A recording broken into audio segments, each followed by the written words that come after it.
Afternoon અત્યારે વાગ્યા છે 4:30 અને આજે તો સવારે ટાઈમ નહોતો. મમ્મી અને પપ્પા બે રંગાઈ ગયા છે, ભાઈ અમદાવાદ ગયો છે, ભાભી આજે પિયર ગયા છે, કામ હતું તો થોડુંક ત્યાં અને રોકાવાનું પણ હતું. એકલો ટાઈમથી એના મમ્મી પપ્પાને મળવા નહોતા ગયા તો મળવા ગયા છે.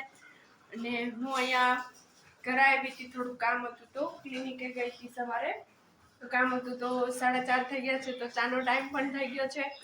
તો ચા બનાવી છે તો ચા પી લઉં છું અને પછી મમ્મી પપ્પા સાંજે આવે છે તો આપણે એને મળીએ છીએ. અત્યારે વાગ્યા છે 8 અને હું આવી ગઈ છું ઘરે. તો ચાલો હવે ફટાફટ રસોઈ કરી લઈએ. પપ્પા અહીંયા આવી ગયા છે. પપ્પા મજામાં? હમણાં તો આપણે ભેગા જ નથી થતા, હવારમાં જલ્દી વૈયા જાવ તમે. એટલે ને મમ્મી જો અહીંયા શાક સુધારે છે, મેથી રીંગણાનું શાક છે. તો હવે ફટાફટ રસોઈની તૈયારી કરી લે.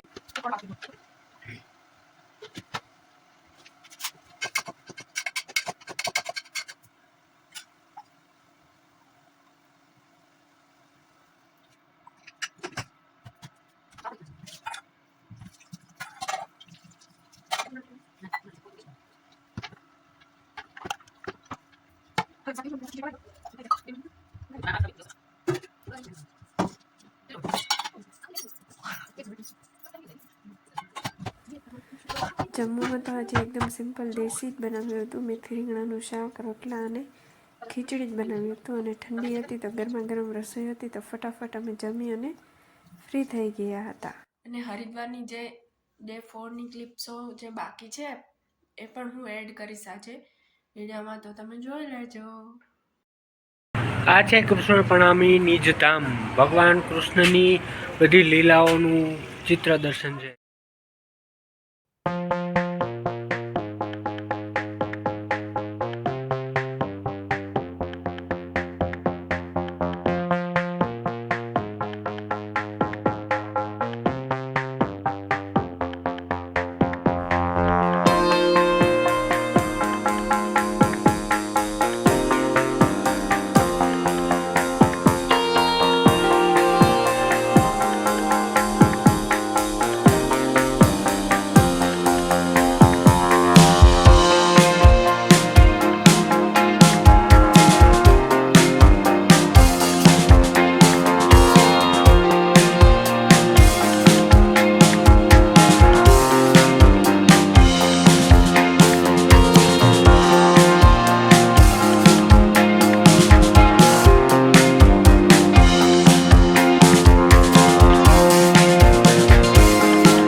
આવ્યા છે ઋષિકેશ. તો ઋષિકેશમાં રામ લક્ષ્મણ ઝૂલો છે, જાનકી ઝૂલો છે અને ગીતા ભવન છે, 13 મંઝિલે છે, એ ઘણું બધું જોવાનું છે.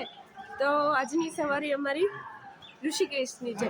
તો ત્યાં જઈને મળીએ છીએ. પછી અહીંયા બધા જો રેડી થઈ ગયા છે, બધા જો જાય છે, પપ્પાને એ પણ અહીંયા આવે છે. તો આપણે મળીએ હવે થોડીક વારમાં જ બધાય.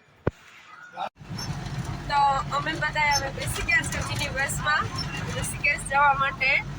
અહીંયા જોઈ શકો છો, જો બધા ગોઠવાઈ ગયા છે સરસ મજાના. તો હવે નીકળીએ છીએ થોડીક વારમાં, ત્યાં પહોંચીને પછી મળીએ. અને હા, ઠંડીનું જોર બહુ જ વધી રહ્યું છે. જો તમે હરિદ્વાર આવતા હોય તો સ્વેટર, શોલ, ટોપી ઓઢવાનું બધું વધારે જ લઈને આવજો.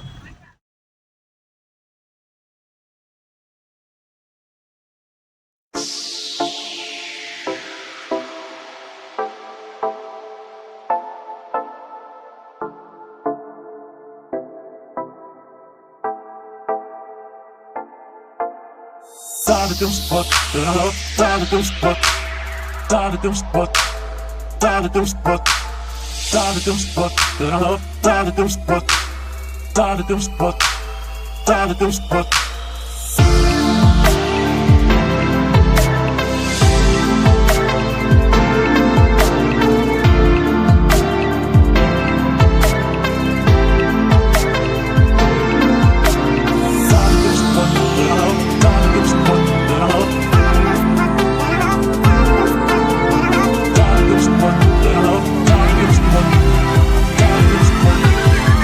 ઋષિકેશથી પહેલા અમે નીલકંઠ મહાદેવ જાય છે, જે આખો રસ્તો ગોળ ગોળ ગોળ ગોળ ગોળ ગોળ ઉપર પહાડ ઉપર છે.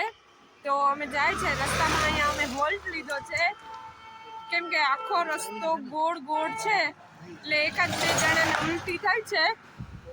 તો અહીંયા અમે ઊભા છે ને હવે બસ થોડીક વારમાં જ અહીંયાથી નીકળીએ છીએ. તમે જોઈ શકો છો મારી પાછળનો રસ્તો આખા પહાડો જ પહાડો છે. આખે રસ્તે બધાએ પહાડ જ છે, આખો પહાડી જ રસ્તો છે. આપણે જમીનથી છેટ ઉપર સુધી છેટ આવેલું છે નીલકંઠ મહાદેવનું મંદિર આપણું. તો ત્યાં જઈને આપણે દર્શન કરીએ. ગયા છે. આ ભગવાન શિવને સમર્પિત છે અને એક લોકપ્રિય હિન્દુ તીર્થ સ્થળ છે. તે ગાઢ જંગલોથી ઘેરાયેલું છે અને નર નારાયણના પર્વતમાળાને અડીને છે અને તે મણિકૂટ, બ્રહ્મકુંડ અને વિષ્ણુકૂટની ખીણો વચ્ચેથી ઘેરાયેલું છે અને પંકજ અને મધુમતી નદીઓના સંગમ પર આ ભગવાન નીલકંઠ મહાદેવનું મંદિર આવેલું છે. તો એનો નજારો તો એટલો મસ્ત હતો ને કે તમને જોઈને એમ થઈ જાય કે હું અહીંયા જ રહી જાઉં. એટલે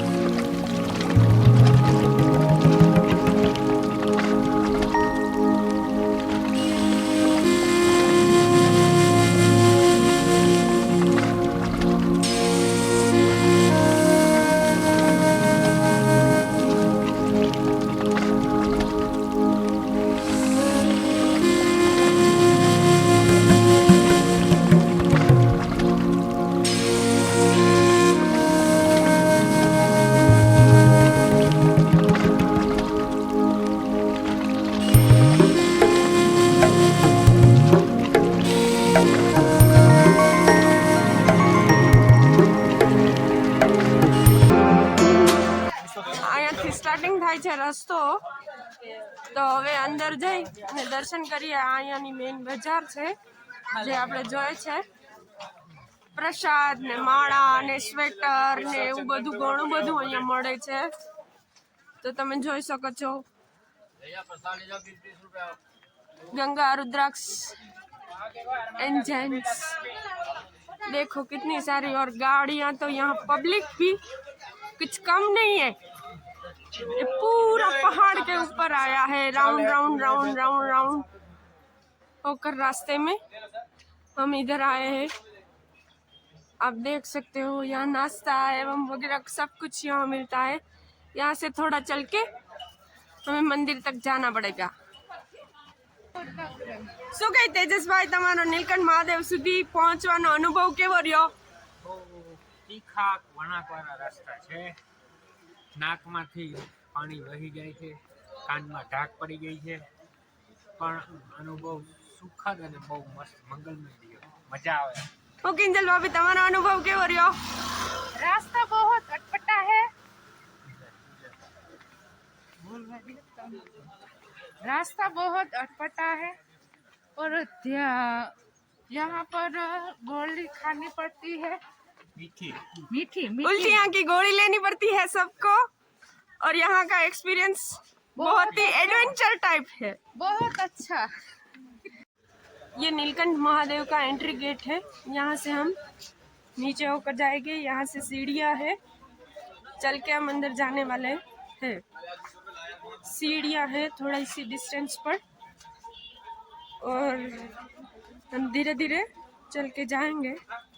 और ये नज़ारा देखो, कितना खूबसूरत नज़ारा है।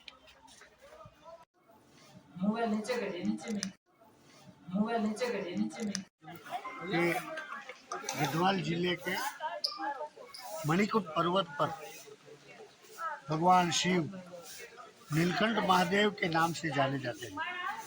इसकी ऐसी कथा है कि जब समुद्र मंथन हुआ, देव और दानवों दोनों ने जब समुद्र मंथन किया तो उसमें से कई वस्तुएं निकली, जिनमें अमृत था, रत्न था, हीरा माणिक थे, सब निकला। तो सब देवों और दानवों ने बांट ली। बाद में बचा विष। किसी ने विष नहीं लिया। विष का नाम था हड़ाहड़ जैन। और बाद में ये विष की जल ज्वाला થઈ ગયું હતું ને, जब ये विष निकला तो वो विष का नाम था हड़ाहड़। और सभी देवों और दानवों ने जो ये अच्छी वस्तु थी वो बांट ली। बाद में बसा विष। विष भगवान शिव ने अपने गले में उतार लिया और माँ पार्वती उसके पीछे थी, तो माँ पार्वती ने आके उसका गला दबा दिया ताकि वो शंकर भगवान के पेट में न जाए। और गला दबाने से ये विष है, हड़ाहड़ नाम का विष, वो भगवान शंकर के गले में रह गया। तो इसी ऊपर से ये मणिकूट पर्वत पर बसा हुआ नीलकंठ महादेव का मंदिर इसलिए नीलकंठ महादेव के नाम से जाना गया है। आगे देखेंगे क्या क्या अब बहुत है, देखेंगे आगे से। फोटो खींचने का मना है और आपको मंदिर में अंदर शिवलिंग का दर्शन नहीं करा सके, क्षमा चाहिए। તો નીલકંઠ મહાદેવના દર્શન થઈ ગયા છે અમારે। હવે અમે જાય છે ઋષિકેશ માટે, તો ત્યાં જઈને મળીએ છીએ આપણે।